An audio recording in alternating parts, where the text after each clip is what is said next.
So this past week has been dreadful for me. Not only did I have to edit a 40 fucking minute Hunter x Hunter video, but I also gained the curse of Togashi, in where I somehow developed a crippling back pain that's been with me for way too long. It's November, it's near my birthday.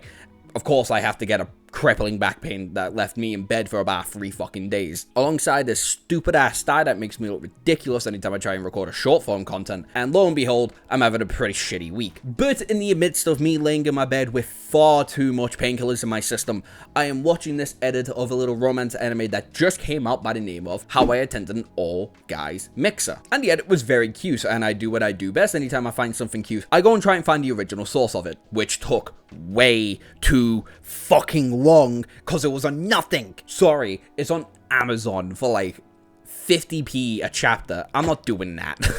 I just want to speed through this fucking manga and maybe watch a bit of the anime. I did inevitably watch the anime, but regardless, I did ending up finding it on my reliable manga source, and here we are talking about it in the mini review. And where the series is just about long enough, I'll try and talk about it as much as I can. And if you like me talking about shit like this, whether it be romance, games, other anime, or explaining different power systems, go down below and hit that little subscribe button and notification bell, because not only do I post short, I post long form videos explaining all kinds of things. And whilst you're down there, hit that little notification bell and the like button to help me out greatly. Now, anyway, back onto this little review. How I Attended an All Guys Mixer is probably the dumbest manga I've read this year, with our 3 main protagonists, Toaka, Hagi, and Asagi, running into this one girl by the name of Sou within Tawaka's university, and she inviting them out into a little mixer. The mixer not going the way the guys thought it'd go, with Sou dressing up as a man and her 2 other female friends also dressing up as men for the occasion. And by the end of the night, we gathered a nice little set of 3 duos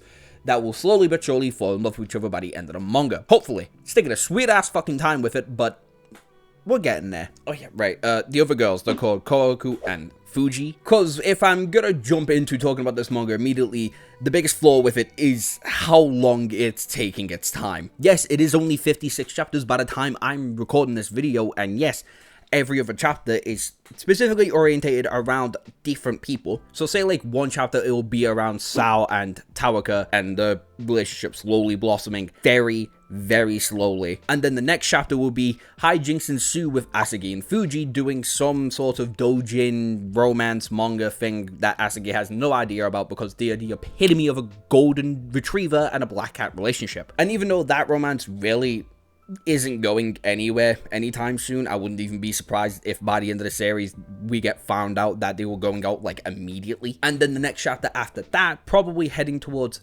Hagi and Kohaku, who are legitimately trying to develop a relationship here. And that's pretty much the rhythm. It's every other chapter, it's this time we're going to focus on this relationship, we're going to focus on this relationship now, and every so often we're going to flourish through with the occasional 2-parter chapters, and whether it be about a camping site, or a miscommunication error between Kohaku and Hagi, as it's always going to be those 2, or a convention with Fuji and Agasi, or what have you. You get the rhythm at this point. And unfortunately, only 2 out of the 3 relationships are mildly interesting, with the other one, specifically the main relationship, being heavily carried by the prince, or Sou in this case. As Toaka, our main foresight, I guess we'd call him the main MC, sucks. He's the worst character in this series, with barely any personality. Bear in mind, a little bit of persistence to him, as every so often we will get little moments where he's a lot more protective, a lot more demanding of a person than anybody really perceives him to be anyway. Case in point, there is a miniature little arc in where right before the summer holidays actually begin, Sou needs to work every day of the week. Sou, as any other person in that kind of situation, just gets really sick. Fuji finds out, she calls Tawaka and asks him to drive her home. They get home, she collapses, and he picks her up, forces her on the couch, making sure she's taking her medicine, checking her temperature, and doing all the extra shit a decent human would have done in that kind of situation. Or another instance where the main group goes to Kohaku's university so Hikasi can actually get a shot at telling her how he feels about her, with the main group kind of departing as the line going towards her little segment of the shop specifically is a bit too full, so the rest kind of just scatter for a little while. And Sou, as usually happens in the manga, gets way too much attention and gets surrounded by a bunch of fucking women who are ogling and goggling at her, just for Tawaka to come in, grab her by the sides and say like, hey yo, we're leaving real quick. Taking pretty much everyone out of the situation, And most recently within the manga, in where the boys are helping the girls within the actual maid shop, Sou is doing some stuff dealing with upper cleaning areas, and she has to use a step ladder. Hagi was going to help her out by keeping it stable, but Tokiwa kind of forces himself in, saying, no, I'm going to do this, as he is slowly figuring out his feelings for Sou. And it's like, yeah, little instances like that are cute and they're fun and all, but he's got the personality of a drywall. Like, we know almost nothing about this man. At all.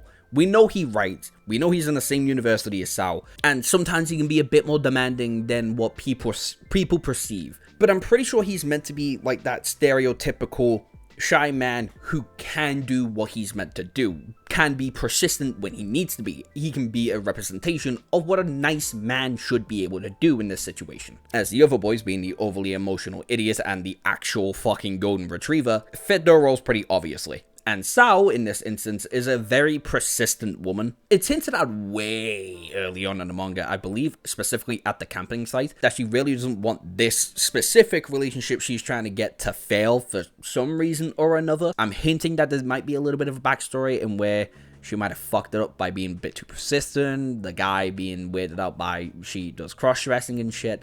I don't know. At this point, I'm not really interested. I'm also interested in her hijinks and her very demanding personality, as that's easily her main trait. Again, case in point, if we're going back to the university incident, not Kohaku's university, but more like the main group's university, as Kohaku's is a all-female university and theirs is a more inclusive one. As Fuji and Agasi are doing some weird photography thing in the field of the university for some fucking reason. They're a weird group and I can't wait to talk about them in a minute. But as they're doing it, Asagi gets called away, and in the meantime, Tokiwa gets used as the little model. And Fuji decides to use him as an example by being a lot more dominant with him, forcing him on the floor as she sits on top of him, trying to make sure Sou sees it and gets the message of, hey, you're taking your sweet ass time with this relationship, get going with it. And Sou gets down there and makes a presence immediately, being behind fucking Fuji without anybody even realizing. Or anytime Tokiwa and her are on a date and where he constantly refers to her as yes ma'am, even when she is actually in male clothing. But then you get to see her real personality, you get to see Sou and not the prince, the personality that she portrays, whenever she's not wearing her makeup, the actual woman that's behind the cross-dressing. And she's a lot more timid, a lot more relaxed, a lot more reserved in comparison to how she has to portray herself anytime she puts on her costume. And if we're looking at it through that lens, not the prince and Tokiwa, but more her and Tokiwa, it's a lot more likable of a relationship, I'll just say that at the very least. Which is saying a lot, because the prince is a very, very fun persona to go watch her portray as she is a very, very confident woman anytime she portrays the prince. But overall, the relationship, it's fine. It's whatever. It does nothing for me, in comparison to Fuji and Agasi, who are adorable, as they are, as I have said multiple times, the black cat golden retriever relationship. And if you've ever watched the anime or read the manga, you would know there is no arguing with that, with neither one of them ever really feeling anything romantic towards one another, or not, or at the very least neither one of them are hinting anything romantic towards one another. And yet the entire manga, we have to watch Agasi slowly but surely realize what Fuji is doing, because through Agasi's eyes, he sees her as a mangaka, as a manga artist, but she is a doujin artist.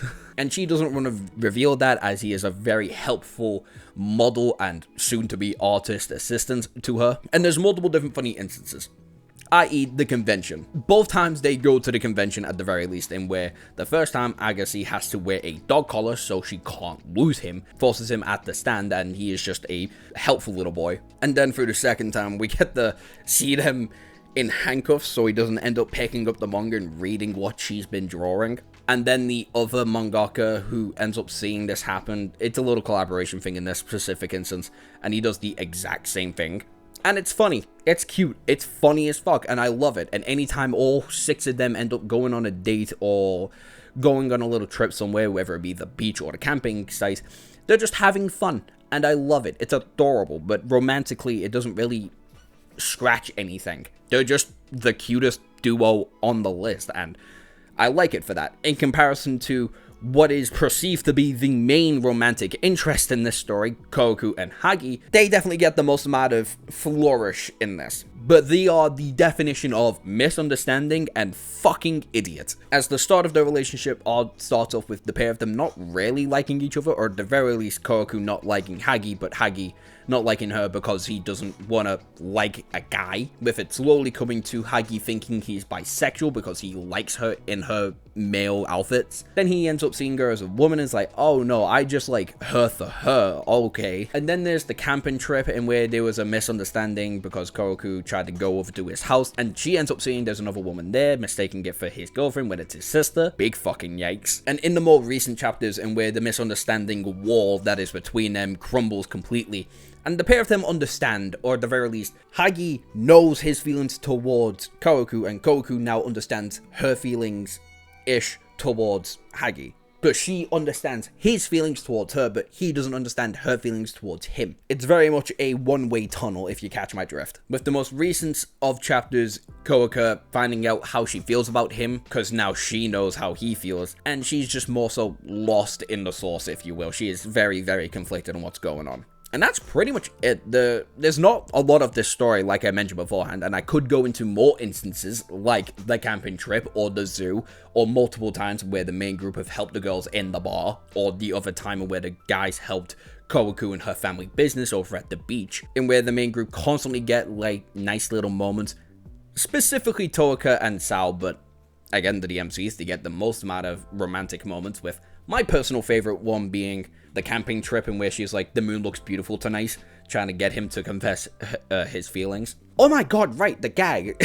Right, so there is a main gag throughout the story with the main love interest in specific. Obviously, the prince is a lot more of a demanding, handsome, charming character within the series, so naturally, within this kind of franchise, they get a little bit of a fan group towards them. But these two girls in specific, who've been following around the main two for a while now, starting off at the university in where she's like, oh yeah, we're friends, for now. Hinting at she does obviously want him, but he's a fucking idiot, so he doesn't really get it. And then a couple chapters later, I think, in where Sou and Kohaku end up going on a little date, he ends up passing out, she kisses him as the prince, but the main two girls end up seeing it, so they proceed then to be together. Just for every so often where she'll come up in her normal everyday clothing, her as a woman, going to university, still hanging around Tokiwa, and the main girls are just confused, just for Sou to make them even more confused by saying, oh yeah, that's his sister. Actually, whilst I'm on that little segment, a lot of this manga is about identity and learning to find yourself, and using the college campus or university campus as the main hook of it, I think is a brilliant way to do that. Because as a former university student who has multiple friends in university who are still trying to find themselves, take my word, when you are left away from your parents just to find yourself alone, you learn a lot more about yourself. And that's pretty much the main point of this manga. It's to help find multiple people find themselves at the very least. And if I had to take a guess which couple would get together first in what order, it'll probably be Kohaku and Hagi, or at least those two will be the first to announce it officially to the main group, just for it to be a gag and where Agasi and Fuji have been dating in secret, as the rest of the group already kind of heavily suspects. But again, never been outright stated in the manga, probably never be outright stated in the manga unless, again, it's a gag, but I won't complain if it is. I'll find out way funny if it is, actually. And then, obviously, the main characters will probably be the last to get together. And I hope the series doesn't end there. I want to see more gags with the relationship. More times these characters have to find themselves within the later years of university, as it can be a treacherous time. And overall, I'd give it a 72. It's fun, it's very, very cute, and I would recommend it as a nice little quick read, or a nice little quick watch, as the anime is not really that much different from the manga.